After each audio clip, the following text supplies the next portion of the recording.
and welcome to another video. I'm Simply G, and a little bit of a different filming angle today because we have a lot of large books. So this angle just works a little bit better. But quite a few things to get into this month. This is all of my pickups for the month of February, if I didn't mention that already. In saying that, I haven't read a lot of them because I've just been really busy, as per usual. Seems to be the story of my life right now. But rather than spend too long on this, I'll get straight into it, and I hope you guys enjoy. First up is the re-release. This is re-release of Tekken King Krete, Black and White, by Taiyo Matsumoto. This is the 30th anniversary edition. This was one of the first of Matsumoto's manga I ever read, namely because it's the only one that was in print for a long time.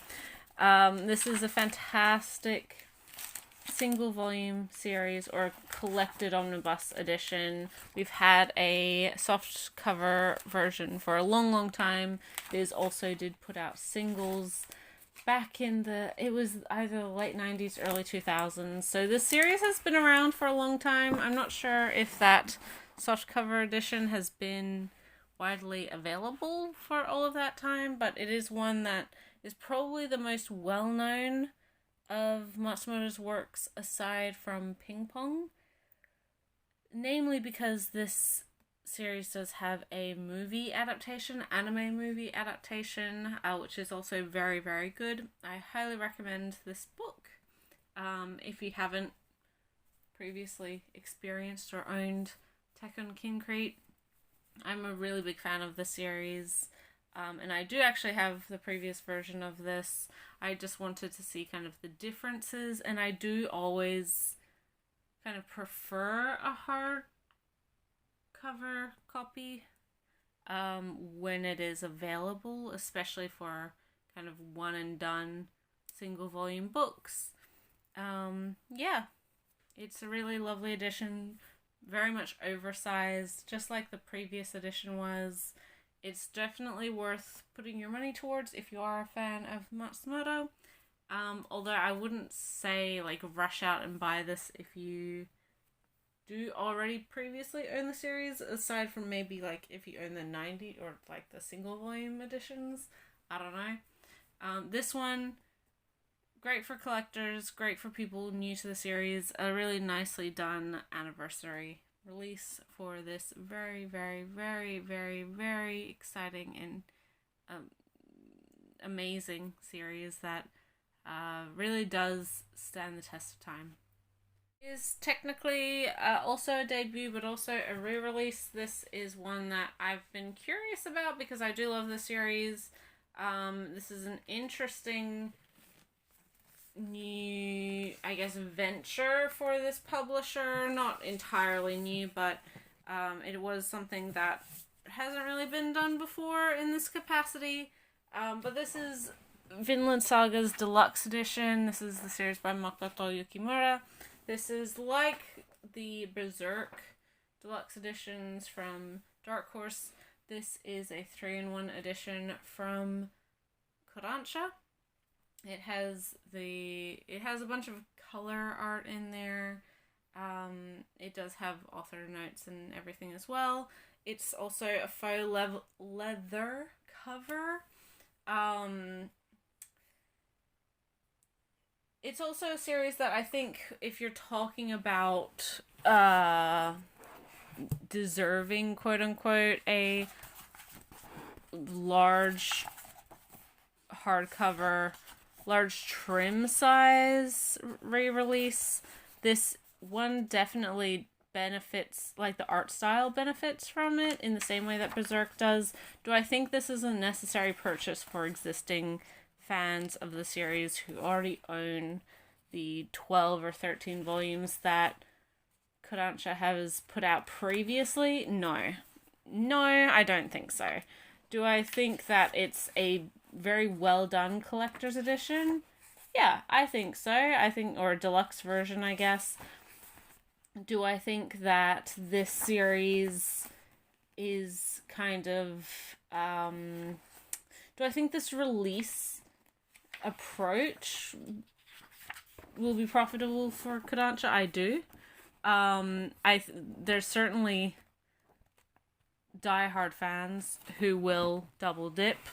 I'm not going to call myself one of those people just because I'm not really... I don't think at this point I would repurchase the entire series in these hardcover editions. I did want to just see kind of how this compares to the Berserk Deluxe editions, which is a series that I started with the deluxe version, so it wasn't like I went back and repurchased them, but in a similar sense, that was what was happening for fans when those deluxe editions came out. Although the deluxe versions of Berserk are a much larger step up from the Kodansha 2-in-1 omnibuses that Vinland Saga started as, which are also hardcover. They're 2-in-1s comparatively to the 3-in-1 that this is in. So that's kind of why I don't think that this is a necessary upgrade. If you're a diehard fan of the series, and you're willing to spend the money, sure, whatever. I do think that this is a series that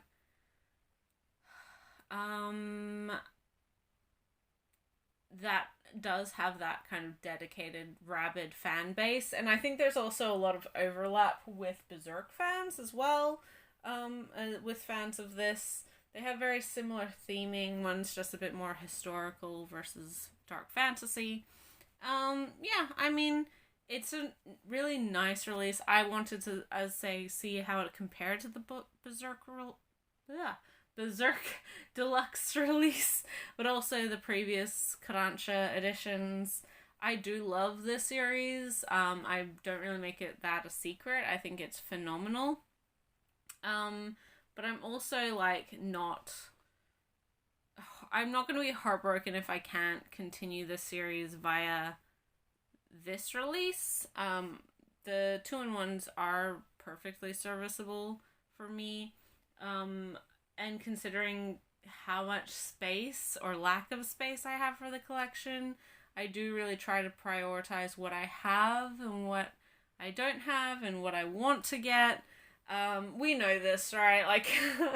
It's always an ongoing battle between me and the space that I have. I don't have a huge collection room. I do have a very large collection, maybe not as large as some people's, but I do try to keep it as curated as I can, as longtime viewers know. This is, I was curious. I do think it's a nice statement piece, and from what I've been able to tell from social media and stuff, this will have... This and the second omnibus will have the red covers, and then there's a grey cover for the third one, so there might be a color change every 2 omnibus, which seems odd. It might be that it's related to arcs or something. I'm not as, deep in the weeds to know if that's the case or not. But, regardless of this particular release, if you're not reading Vinland Saga, then you should definitely check it out. Absolutely check the anime adaptation out. It is phenomenal. Yeah. Vinland Saga is great. For debuts this month, or at least quote-unquote general manga debuts, this is one that I've read half of. This is another 2-in-1 omnibus, or another omnibus I should say. This is a 2-in-1 omnibus, also from Kodansha. This is a Josei series that I was very interested in checking out, and as said, I've gotten about halfway through. This is I want to say a sci-fi thriller, but anyway, this is King in Limbo by Ai Tanaka.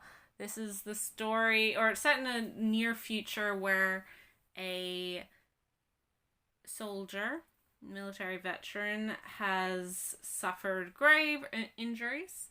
Whilst in battle, he's lost an eye and a leg as well, and so will not be able to return to combat. But rather than just kind of being discharged and living on military pension for the rest of his life, this is also set in the U.S. I don't know if I mentioned that.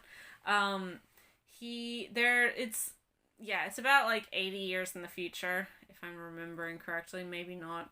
But there was a sickness called like sleeping sickness, something like that. And which people would contract. It was very, very contagious, and you would basically look like you were sleeping, but over a period of time you would start losing bodily function, stop being able to like actually function your organs and things, and you would ultimately die. It had a very, very high morbidity rate.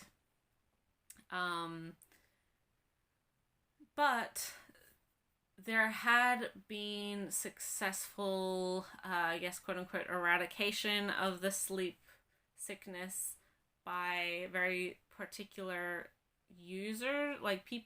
professionals who went into the dreams of those sleeping and would somehow coax the person's, I guess, consciousness out and awake them from the sleep, and then, they would be able to wake up and recover. And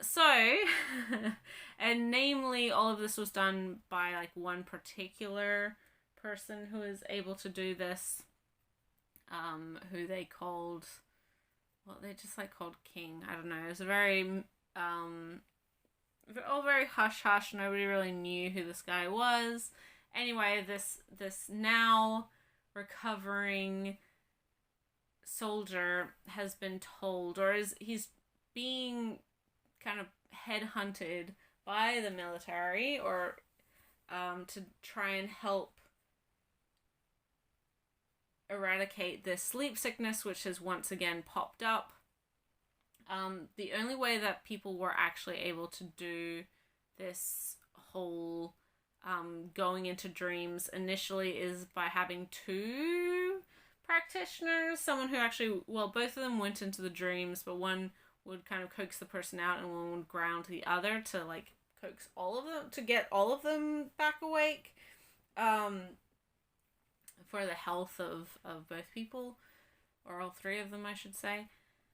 And so the suggestion from military officials is that this soldier, he's showing really high compatibility with this former, I don't know what the term is, it's been a little while since I read this, but from this guy who was like the best at doing this.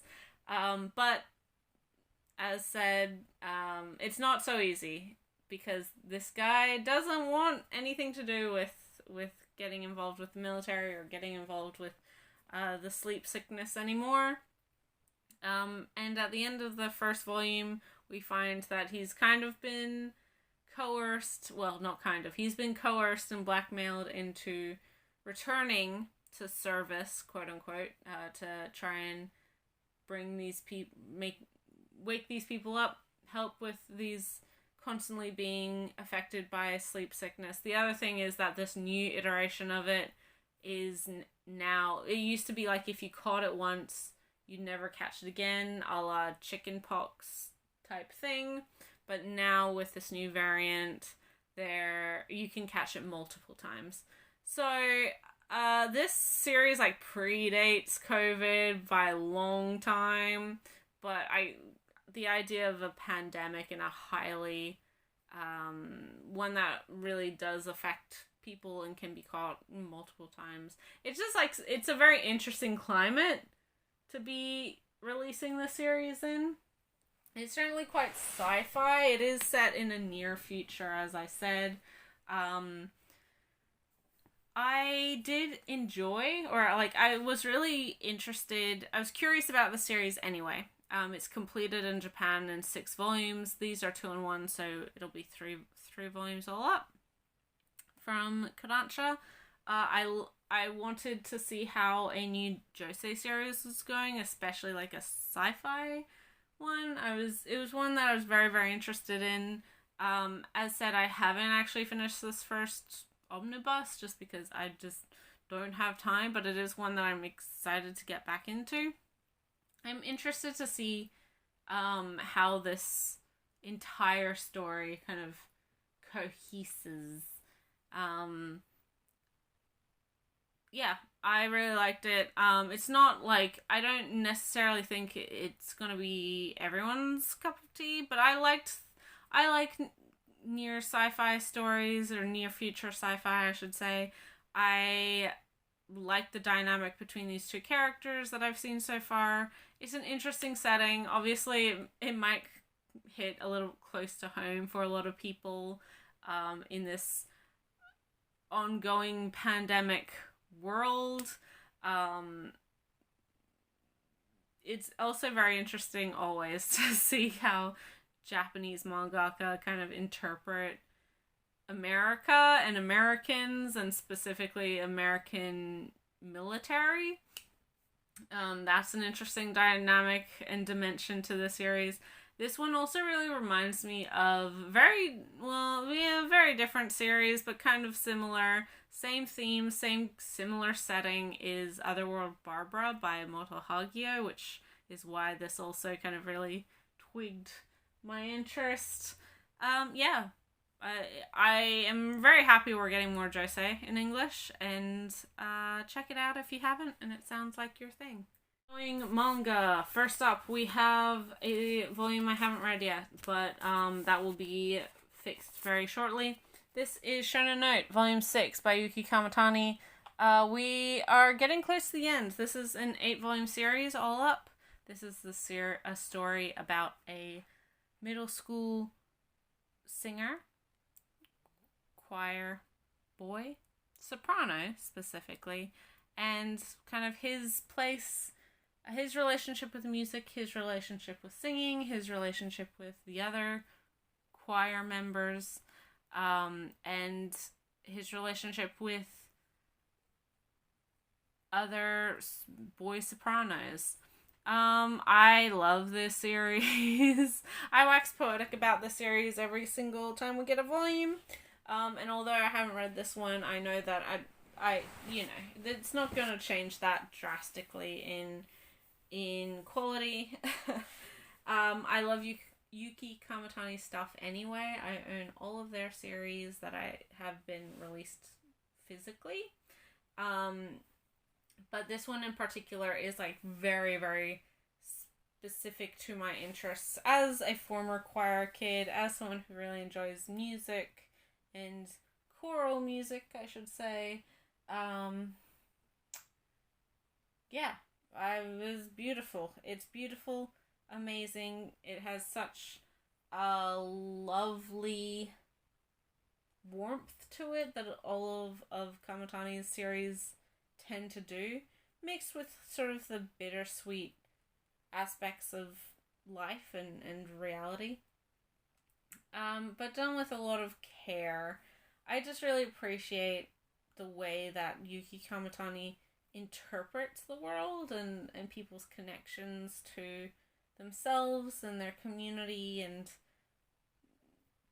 and just their self-reflection on things. I don't know. It's really good. I love this, and I highly, highly recommend it if you are also a former choir kid and like good manga. Next, we have another volume of a phenomenal series. Highly, highly recommend this one. Love it to bits. That is Yakuza Fiancé, Reis wa Taningai, by Volume 6 by Asuka Konishi.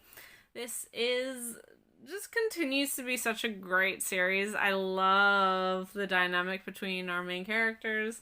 It's messed up, but oh, so good. This is, I don't even want to call it I wouldn't call it a romance, but it kind of, like, it is, sort of. If you like your relationships toxic, but like both sides as toxic as each other, a match made in heaven. This is the story of the granddaughter of a Yakuza boss, who really doesn't want anything to do with Yakuza. She's being married off to the grandson of a different Yakuza boss from like a rival gang. Sort of rival. They've known each other for a long time, but this is sort of a way to bring the families together, I guess. And initially she's like, okay, well, I'll try to make this work because he's probably like me, doesn't want anything to do with Yakuza. And initially she kind of thinks that's the case, but very quickly the charade is made obvious. The ruse has fallen, and in fact he is extremely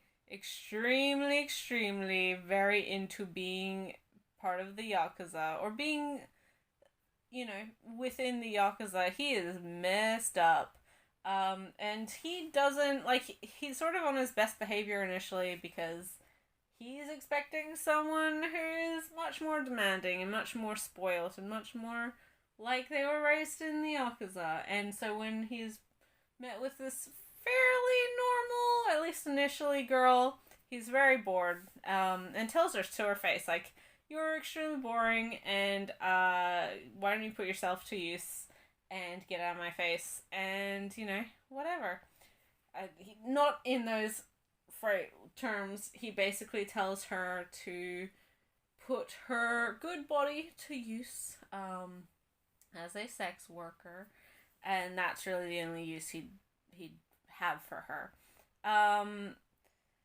And she calls his bluff and uses her body in a very different way to prove her point, because the thing is that these two are very twisted in similar ways, and specifically she is too stubborn to admit that maybe she's not as normal and well-adjusted as she thinks she is, and maybe the craziness that this guy is what she's used to, right? She's been raised in the Yakuza. It's what she's used to. And she truly can't ever really live a quote-unquote normal life because her life's never been normal, and she's not as well adjusted as she thinks. This volume was really good. We got an introduction to her mother, which was an interesting addition to the cast. We saw the culmination of the tension between this main male character and one of her friends, former, I guess he's sort of the second male lead. Or he is the second male lead, but he's sort of the second male romantic interest, maybe. I want to say childhood friend, but not really. They have a very, they fight in a park in a very deadly way, perhaps. But truly neither were really trying to hurt the other because they recognized the importance of each other to this girl. It's this whole thing. Anyway, read it. It's really good. As said, if you like toxic relationships, but mutually toxic relationships, then Yakuza Fiancé is so good, you guys. It's so good. It will give you everything you want. And, I love it to bits. I have volume 13 of Mob Psycho 100 by 1. The story of a middle school boy with psychic powers and his mentor teacher who is a con man and doesn't have psychic powers but pretends he does. And just sort of the day-to-day life of our main character, Mob, as he, navigates the extremely tricky period of being a middle school boy. As said, this is volume 13. I don't have volume 12 yet. Again, this is sort of part of the issue with ordering things through my local comic store, because they've had issues, because they switched from Diamond, and their current, it's just this whole thing. Anyway, so it's meant that I haven't had a lot of books. We know this has been an ongoing issue for months, so I don't have 12 yet, so I can't read this one, which is fine because I haven't read 11 yet. So I'm not really in a rush to get 12, aside from the obvious of Dark Horse volumes are always a little bit trickier or a little bit higher priority for purchasing because it always seems like they go in and out of print weirdly. But I do enjoy the series a whole bunch. It's fantastic. Definitely check out the anime adaptation. It is amazing. Fun, funny, heartfelt, and Mob's a great character. The whole cast is just wonderful. Obviously, home of everyone's favorite Tumblr sexy man. But it's just like, it's such a good series. I personally really appreciate one being the singular artist and writer on this, because I do really like one's art. I know everyone memes on it, but I think it's very effective, especially for the series. It makes it funnier. He's just really funny and good at what he does. Comparatively to One Punch Man, which is the other big series that one is responsible for. Yeah, I mean, I say this every volume. Definitely check it out. There's only 16 volumes in all, so we're close to the end. And it looks, Dark Horse has been a bit more proactive the last 5 or so years with their manga. So it's nice to know that, well, I mean, never say, like, it's not a sure thing yet, but it's nice to have some certainty that we will see this series completed, because it deserves to be. And definitely check it out if you haven't. Is another volume 6. A lot of volume 6s this month of Die Dark by Q Hayashida. I love this series. I really couldn't tell you like what it's about or what's going on at any current time, but I felt the same about Dorohedoro for parts of that. This is a sci-fi dark fantasy series, coming of age story, maybe, about a boy who, if you kill him and eat him, or eat his flesh, which is a very Q Hayashida thing. I think it's very much within her theming.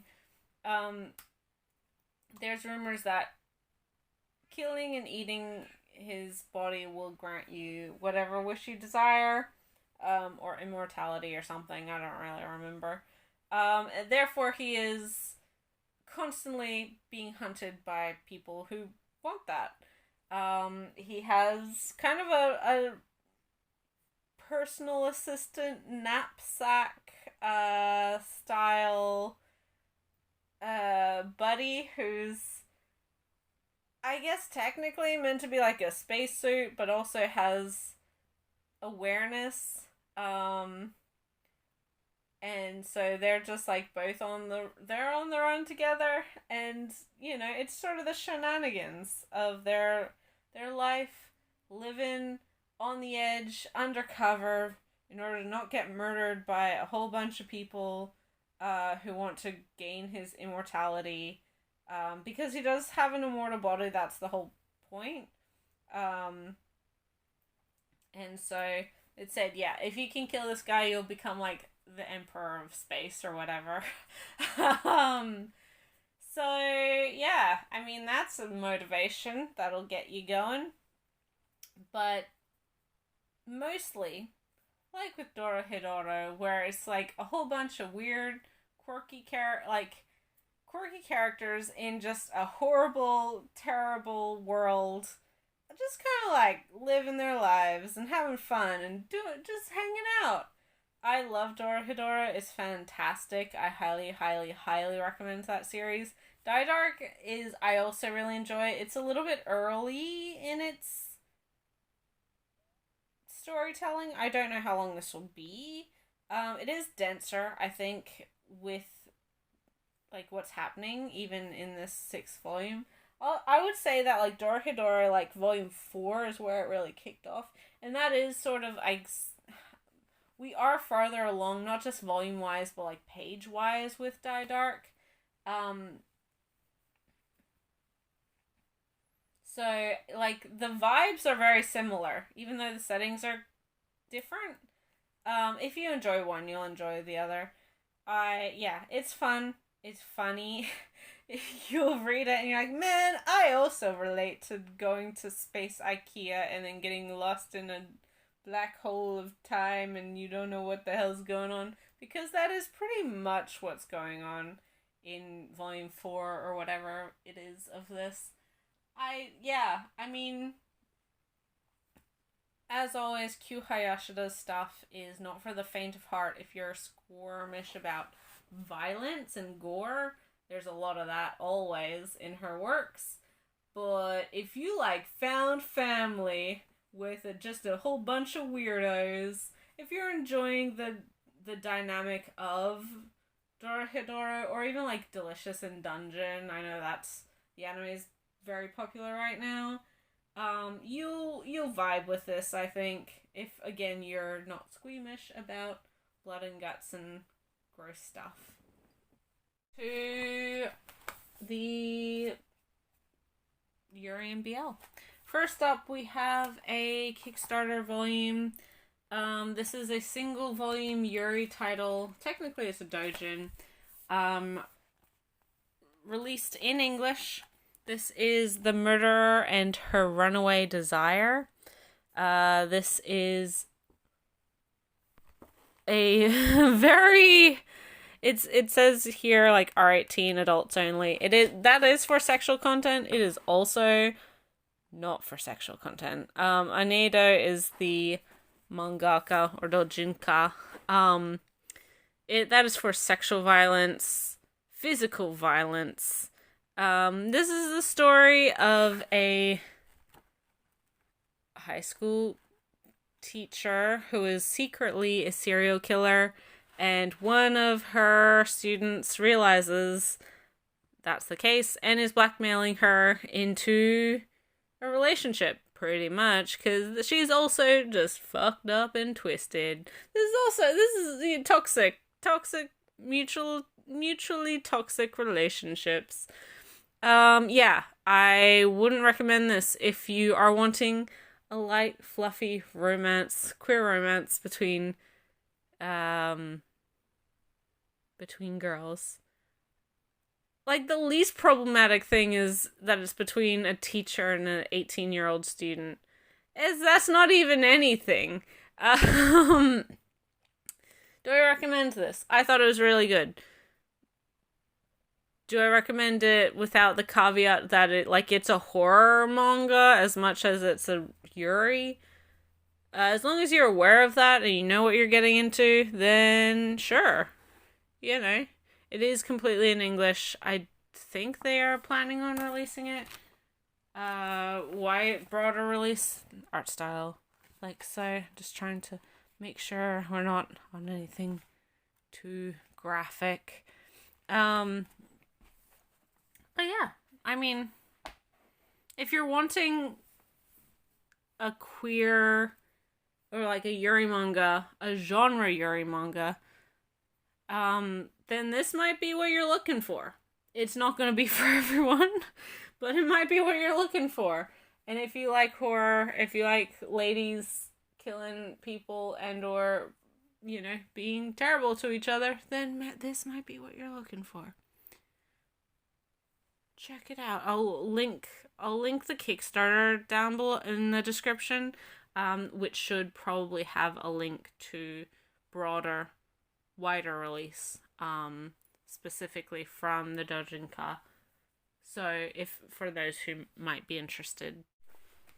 Next, we have another debut, although this has been out for months. Again, this is an issue with Comic Store availability. But this is one that I was really interested in getting, and I finally got it. Finally. This is Lullaby of the Dawn by Tohiko Yuno, Volume 1 from Love Love, aka Tokyo Pop.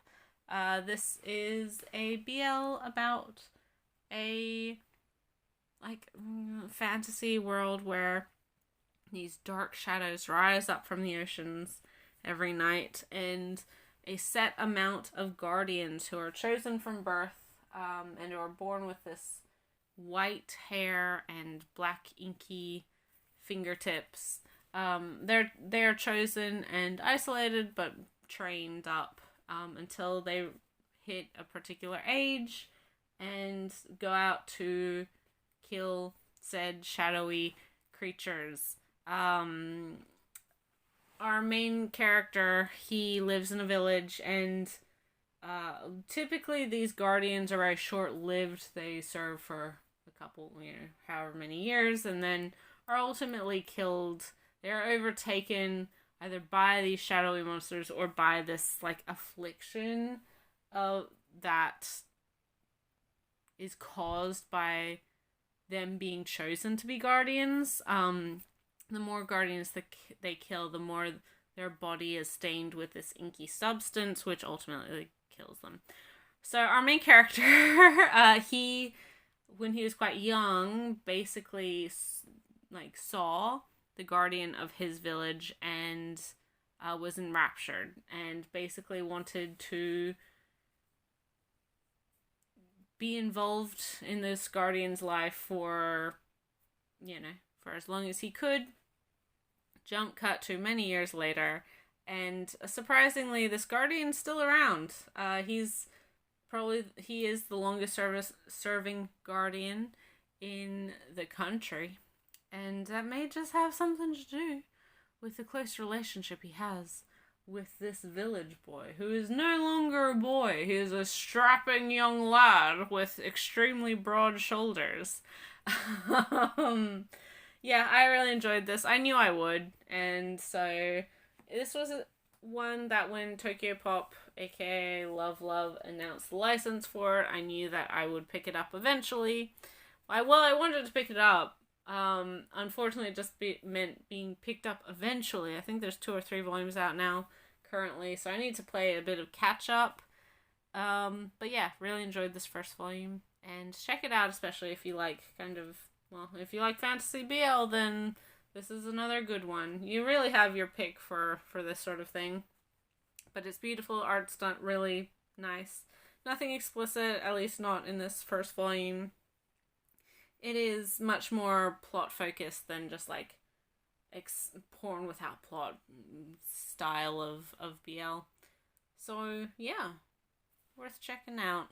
Completed a series this month, another BL, another fucked up series, or at least fucked up relationship, toxicity at its finest, but one that I love. Oh my god. This is Madic, M-A-D-K, by Ryo Suzuri. We also have a couple other of their manga in English. This is the 3rd volume, a 3-volume series about a boy with extremely twisted fetishes, who summons a demon in order to fulfill those fetishes in exchange for his life and soul, who becomes a demon once that contract is finished. And then it is his journey to try and become the strongest of the demons in order to kind of captivate and capture the demon that he originally summoned, to get the better of him, to finally feel like he had the upper hand in their relationship. And oh my goodness, this is such a good series. I'm not going to say it's a happy ending, because it's not.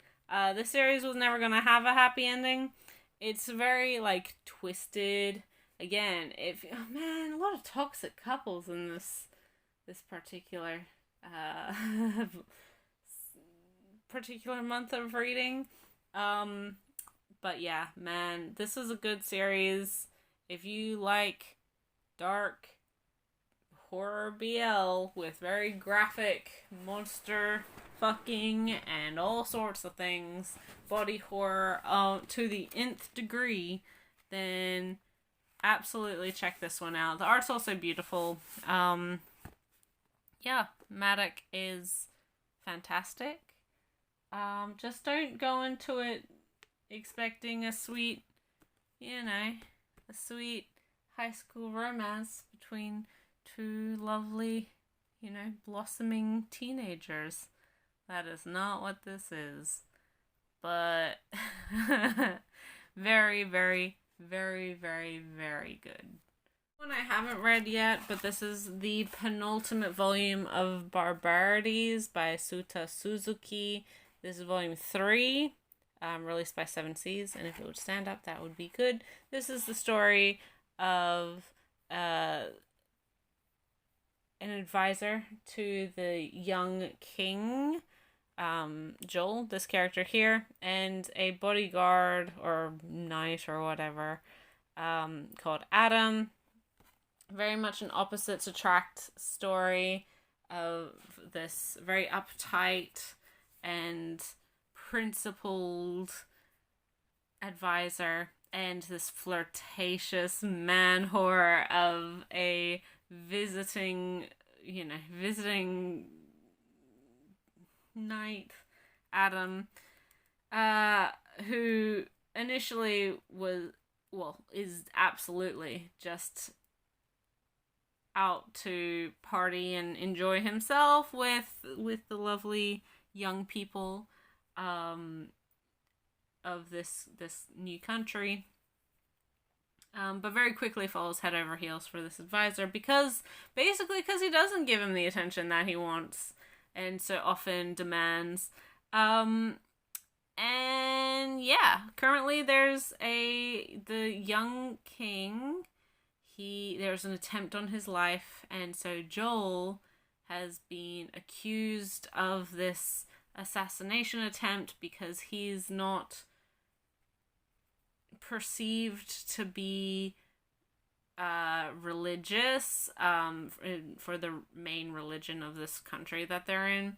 So there are obviously, because the king is so young, there's arguing factions, namely the late king's younger brother. He believes he's deserves the crown, so he's trying to usurp his young nephew's place as rightful king.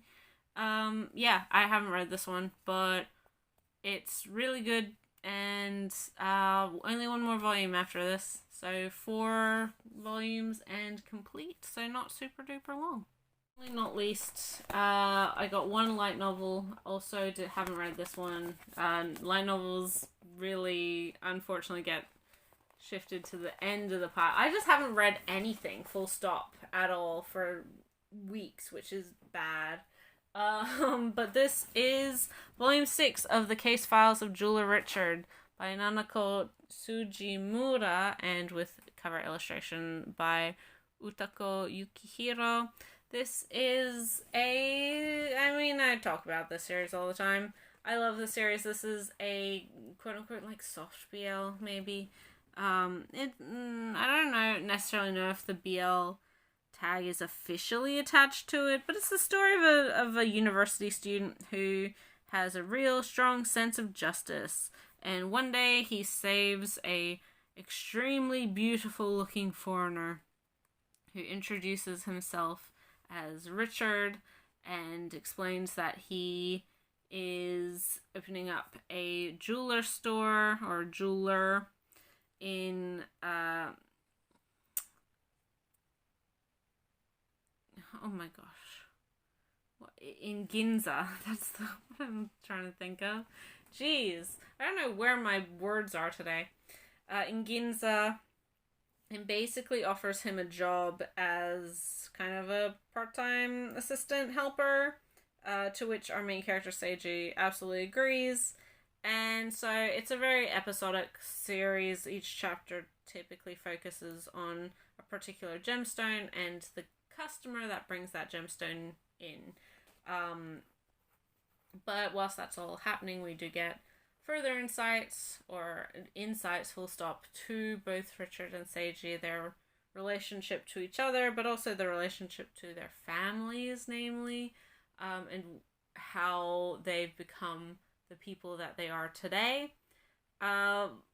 Fantastic novel series. I really, really enjoy it. I highly recommend this one, especially if you've if you've watched the anime. This is a great, this is the original version of it, and I would expect that people who are already fans of the anime are checking out either this or the manga. As we know, when there are multiple adaptations of something, I do try to go to the source material. So typically that's the light novel versus the manga. So, that's neither here nor there, but I've really enjoyed this series so far. And I think I really appreciate this one. As I said, it's kind of, I don't want to say it's definitely BL. I don't think it's ever had that qualification or genre tags stuck to it, but you'd have to be blind to not recognize that these two have a more than platonic relationship, kind of bubbling and growing. They're not really at any point yet with it, but it's obvious that they are more than friends or boss and employee to each other. And that's incredibly obvious. It's sort of the same thing as, you'd have to be blind to think that the two characters in Yuri on Ice aren't in love, right? But that doesn't have the BL genre tag stuck to it. People would like to argue that yes, it does, but, it is... I don't want to get into arguments about how people qualify things, but this is not a BL novel in the same way that, Yes, No, or Maybe is, or the Other World's Bean Counter, blah blah blah. Those are actually BL novels, or even Danme, which that's the whole point of it, is their gay romance stories. That's not what the series is. Are the characters in a gay relationship, or will they be in a gay relationship? I would say it's a very strong likelihood. Maybe not spelt out in the ways... Well, actually, this series makes it very explicit. So I would say that yes, spelt out in a very obvious way that you couldn't deny it. But I think that because maybe the point, quote unquote, isn't really about these two, sucking face. It allows that very natural, slow burn build of a relationship, in a way that from my experience of reading some BL, and in a way that's also similar to Danme, it's more plot focused rather than and we have to have sex immediately. Comparatively to some Japanese BL novels that I've read, where the point is to get the characters into a relationship so that they can live happily ever after, or not, right? That's not the point of each of these novels in this series, so it makes for a more cohesive, it allows for the slow, as I said, the slow build of that relationship, which I just prefer a lot more. But yeah, I'm just kind of babbling at this point and reiterating what I've said before. But Julia Richard is fantastic. If you haven't read it, give it a try. Yeah. That was everything that I got for February. A lot of things started, a couple things ended. quite a bit of variety, I would say. Interesting amount of, like, re-releases or new editions of old releases, which some people might appreciate. But let me know your thoughts, your feelings, if you've read any of these, how have you enjoyed them? Have you picked up any of the kind of more curious releases from this past month? Yeah, I do read every comment and do try to respond to every comment if you're wanting to leave me one. Otherwise, you can subscribe to this channel to get these videos once a month. I also co-host a podcast with my good friend Ray from Whimsical Pictures called Read Right to Left, where we talk about manga and manga adjacent things every month as well. That is also posted to this account, as well as on all the major podcasting platforms. You can also find me on social media at xnay Twitter, at GWE_reads.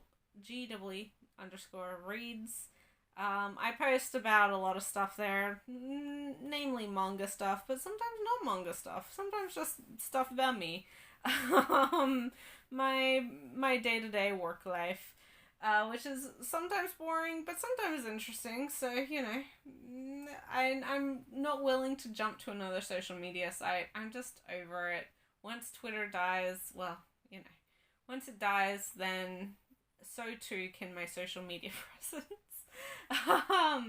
I might pop up somewhere, but at this point, all of the alternatives are just too fractured, and I'm not interested in trying to navigate this ongoing slew of Twitter alternatives that nobody quite knows what's happening and which are the best to go to.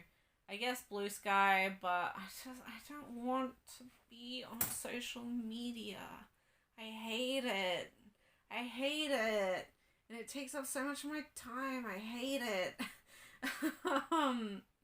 But anyway, that's neither here nor there. Thank you everyone for watching me babble on about books. It's been a long month. Most literally, because we are on a leap year, we got an extra day of February. But regardless, I will catch you in the next video. Bye till then.